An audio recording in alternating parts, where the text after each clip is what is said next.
মেয়ে ঘুম থেকে জেগে দেখে সে একটি মসৃণ ও বাঁকানো জায়গার উপর শুয়ে আছে। ভয় পেয়ে সে পেছনে সরে যাওয়ার চেষ্টা করে, কিন্তু শরীর নিয়ন্ত্রণ করতে না পেরে নিচের দিকে গড়িয়ে পড়ে।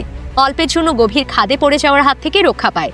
সে দ্রুত 2 হাতে ভর দিয়ে নিজেকে চেপে ধরে যাতে আর পিছলে না যায়। তখনই সে পুরো পরিস্থিতি স্পষ্টভাবে বুঝতে চায়।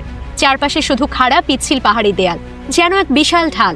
নিচে এক ভয়ঙ্কর কালো খাদ, যেন সবকিছু গিলে খাবে। তার হাত কেটে গেছে, রক্ত ঝরছে। তার এক পা অস্বাভাবিকভাবে ভাঁজ হয়ে রয়েছে, যেন শক্ত হয়ে গেছে। এই অবস্থায় সে একেবারে অসহায় বোধ করে। মনে করার চেষ্টা করে কিভাবে এখানে এলো, কিন্তু কিছুই মনে পড়ে না। শুধু মনে হয় স্বপ্নের মধ্যে সে বিশাল উত্তাল সমুদ্র দেখেছিল। হয়তো সাগরের ঢেউই তাকে এখানে এনে ফেলেছে। এমন সময় সেই গভীর খাদ থেকে এক গা শিউরে ওঠার মতো গর্জন ভেসে আসে, যেন নরকের কোনো দানব চিৎকার করছে। শব্দ শুনে তার শরীর জমে যায়, আতঙ্কে নিঃশ্বাস বন্ধ হয়ে আসে। মনে হতে থাকে কিছু একটা ওখান থেকে বেরিয়ে আসবে। কিছুক্ষণ পর শব্দ থেমে যায়। সে ধীরে ধীরে মাথা তুলে আকাশের দিকে তাকায়।